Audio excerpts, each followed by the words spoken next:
අන්තිමට කල්පනා කරලා බැලුවොත් හිතන දේ තමයි දැන් මේක නිකන් අර පස්සේ තමයි ඒක හිතෙන්නේ හරිද? මේ මෙහෙම නිකන් රේස් එකක මේ විනිං ලයින් එක කොහොමද තියෙනවා? මේ රේස් එක දැන් මෙහෙම තියෙනවා මේ දිනුම් කණුව. ඔයා යම් තැනක ඉන්නවා. ඉස්සරහෙන් වෙන්න පුළුවන්, පිටිපස්සෙන් වෙන්න පුළුවන්, මැද්දෙන් වෙන්න පුළුවන්. මේක දැන් පේන තැනක ඔයා ඉන්නවා. මේ අද දවස ගැන මම මේ කියන්නේ. අද දවසේ தත්ත්වය කියන්නේ ඔයා ඉස්සරහ වෙන්න පුළුවන්, පිටිපස්සේ වෙන්න පුළුවන්, පිටිම පස්සේ වෙන්න පුළුවන්. කොහේ හරි තැනක ඉන්නවා. හරි? ඒක මේ පේන තැනක තියෙන්නේ. හැබැයි චුට්ටක් දුර තියෙනවා. තව ටිකක් දුර තියෙනවා.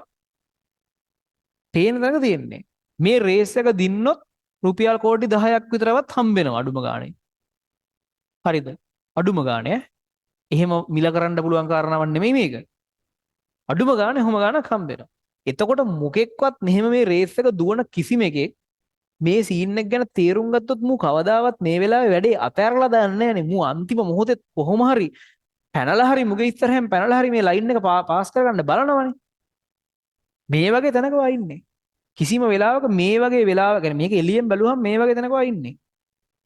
ඛණ්ඩ බොණ්ඩවත් මේ වැඩේ නවත්තන්න එපා සරලව කියන්නේ. දැන් ඔයා මේ වගේ රේස් එක අතරමැද්දේ ප්ලෙන්ටි ඔෆ් බොණ්ඩ වගේ යන්නේ නැහැ. සරලව අවම වශයෙන් අවම පහසුකම් යටතේ අවමව කාලා බීලා ජීවත් වෙන්න මේ ටිකේ. ලොකුවට කණ්ඩවත් ඕනේ නැහැ අත්‍තරම කියන්නේ. අසනීප නොවෙන්න කණ්ඩ වතුර බොන්න කිසි දෙයක් කරන්න එපා. හරිද? වෙන නම් කිසිම දෙයක් කරන්න එපා. මේ විදිහට හිතන්න මේක ගැන. මේ කොච්චර කරද්ද මෙහෙමයි.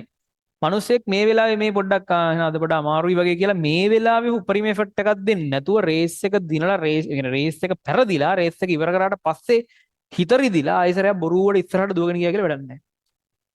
හරි. පෙරදිලා හිත රිදිලා අපරාධෙ මට දුවන්න තිබ්බානේ කියලා එතනින් ඉස්සරහට කොච්චර දිව්වත් ඌට ආයෙසරයක් අර chance එකක් හම්බෙන්නේ නැහැ. මේක ඒ වගේ තැනක්. සබ් මොකද්ද ඔයාලට කරන්න පුළුවන්? උපරිමය කරන්න. උපරිම ඵලදායී විදියට උපරිමය කරන්න. උපරිම ප්‍රයෝජනයක් ගන්න මේ වැඩවලින්.